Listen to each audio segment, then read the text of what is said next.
well. And well, heading in towards this very final game, you definitely were favoring the side of Sunspark's composition on. They were the ones who decided, you know, split pushing is the way to play the game, and they evolved from then on out.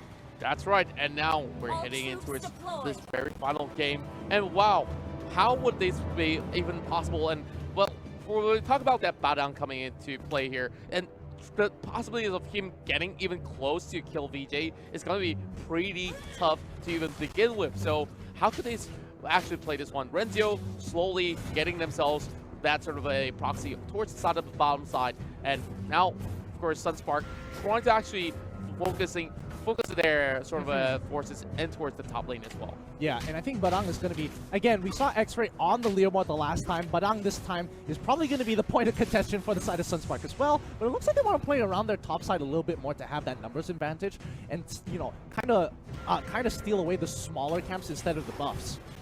Yeah, like I would say that they just take anything that they could possibly get for the time being. And now a little bit of challenge over the top side here. Fuzaken trying to actually steal that one. Oh, he stole it. He stole it. Oh my goodness. Oh, that has got to suck so bad. Now they're under a lot of pressure. Caitlyn is already level 4. He's gonna pressure Chiku out of it. No, this lane is looking so bad already. Oh no, Chiku is the first one to fall, as we see. First blood given away to the side of Sunspark, but here comes E1 on that box here, but there is no business for him at all. This is interesting because we know for a fact, I'm surprised that Moon didn't decide to go up top side. Instead, he kind of chilled up. If you look at the minimap, he went bottom side to take the river crab instead of helping the top side and kind of rotating with his team. And I think that in itself, just like such a small thing of being late to a rotation, cost them so many members.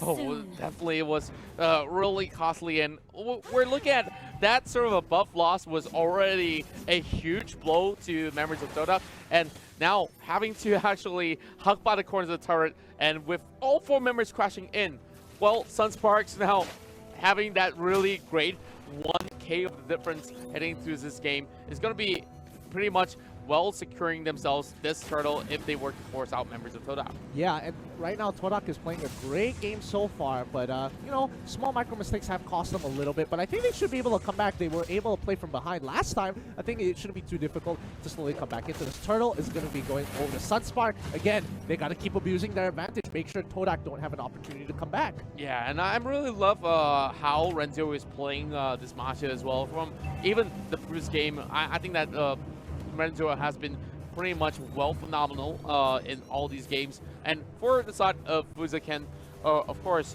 now he's playing a Grok, which means that he really got to set the tempo straight for them.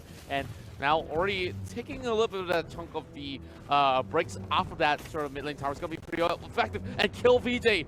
Did he just steal another buff? Yeah, they are just denying everything from Todak. It's only 3 minutes of the game, and they've developed at least a 3k goal lead. Chiku forcing half the flicker here. Nidas might be able to get a catch. He does actually go for it. Way of the dragon onto an opposite target. JP was able to get out of the way. Tetsunada is coming through. They don't get any picks whatsoever. Sunspark has just turned it up another notch. They're not letting Todak get any advantages across the map. That's a little bit of missed opportunities, but they're trying for the second time coming. And Replicia is still holding on. And here comes Moon with a flicker as well. This will be a little bit of a goner. And wow, flicker of course being popped, but JP right here will be, of course, just watching things slowly crumbling downwards. But here comes Fuzaken as well, giving some support. Whoa, that's a big blow.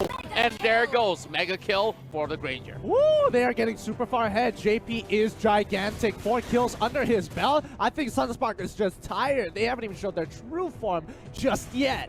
I told you about JP on those marksmen, and wow, already 4 kills, and this might just be the 5th one coming in, and wow, unstoppable by the way. Yeah, and Todak is just feeding them the kills at this point. Sunspark is just gobbling them all up. They'll take all the protein they will that Todak gives. Well, I'm not too sure about protein, and they're looking like vegetarians right now. Like they're really being starved out of all these sort of things that they could possibly get from the jungle. And we can evidently see Sunspark here, when they show aggression, they want to make sure Todak gets nothing in return. All I can think of is the anime, just the anime glasses. You haven't even seen my final form. Glasses, got mirror glass sheen, scoops across his eyewear. Oh, Rezio in trouble now. He's taking quite a bit of damage. He's going to be going down. Finally, a pickup for Todak here. But what are they going to lose? Well, maybe the pair of glasses in that sort of sense. Oh, my glasses.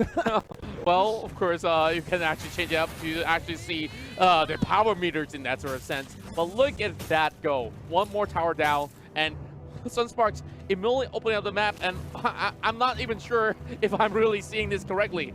5,000 in difference against Todak here. Yeah. Of course, we saw that sort of aggression coming from Todak for the past 2 games, and now they seem a little too silent for my liking. And of course, Todak getting this only sort of buff that they could possibly get on the Sun and Moon, as they are still pretty much, well, not really getting so much of that great levels on their side. Agreed. Yeah, they're really being starved out. Fuzaken, he's just going to walk in. He doesn't really care. He's so far ahead of the game that it's just like, you know what, Power Nature, walk in, walk out. Cool, their team is there. Let's bail out. Let's go for a different lane. And overall, Sunspark, they've got a huge lead. And we saw Todak. They only had a 5K goal lead, and that won them the game already. Sunspark now have at least a 6K goal lead. Let's see how hard they want to start this game. Well, they can just slowly trail out the red carpets, and Rezio will be rendered down. And wow, here comes Todak trying to actually do some hard ways. But wow, that wall charge into 2, stops it on their tracks, and the rest of Sunsparks are coming into the picture as well. And JP now trying to actually take one member off Moon, flickering backwards. That's not the direction that you should even be considering. Yeah, but again, Todak is trying to play across the map here. 7K goal lead for Sunsparks. This is looking so good for them. Let's look at the replay one more time, because Fuzaken, he knew he was in the bush. He's like, all right, I got to make sure they don't go back. This is 3 kills for my team. And he already predicted it. He knows that they'll be there, and it just landed perfectly onto 2. Speaking of Fuzaken, he's in trouble right now. He wants to be right in the middle, and X-Ray goes in as Kill VJ forced the flicker away, and oh, whoopsie. You know what? I can respect that from Todak. They were close, but not close enough. Like, that lead was able to keep Sunspark alive for the most part. Had they not... Nana doesn't get it. Wrong direction, and JP was able to get a free kill off of that. Good attempt, though. You could see that things are slowly breaking out, and well, things are definitely looking a little bit more bleak for the side of Todak as well, and they are on a different sort of page coming from different members. So, like, you saw one after another, they try to actually dive into the fight. And, well, I can't really say all too much about what Nunas tried to attempt right there. And he was already low to begin with. And there's nothing that they could actually do against Sunspark, even if this child decides to hit right in. Like, what? Are you going to kick up Masha or something? I really don't know what to say, because like, you are looking for those angles, and when you are playing Tro, you just have to look for these opportunities, even if it might cost you your life. At least trading 1-for-1 in this position for a priority target is worth it. Oh yeah, and look at Fuzaken though. He's so confident in his approach. He's just slowly showing all sort of the emos that he has, and of course, we saw a lot of all these great King of Fighters skins as well.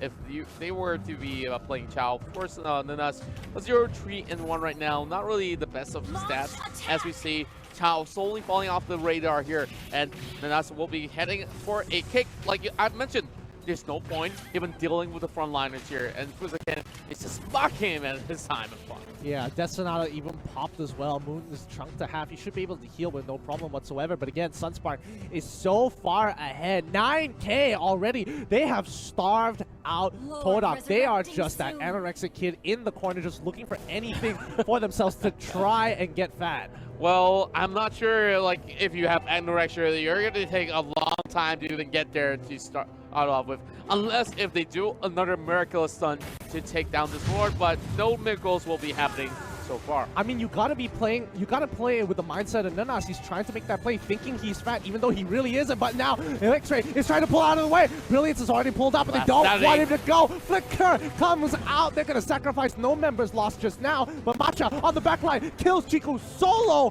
by himself. Oh, Renzo, of course, soaking a little bit too much, but he's still well and alive. Monster kill for JP, and how on earth will Toda will be able to even get close to the Granger? Here comes the Lord as well, trying to open things up. E1 immediately melted down like butter. Godlike going in for JP as they crush down the mid lane as well. Here comes the Nuts going on the back. What can they do? That will be one more kill going in for the Kimmy, and now only down to Axtree as they will take the series, and now Sunspark will be leading away 2-1. Again, we haven't even seen their final form, and they decided all of a sudden it's like playtime is over.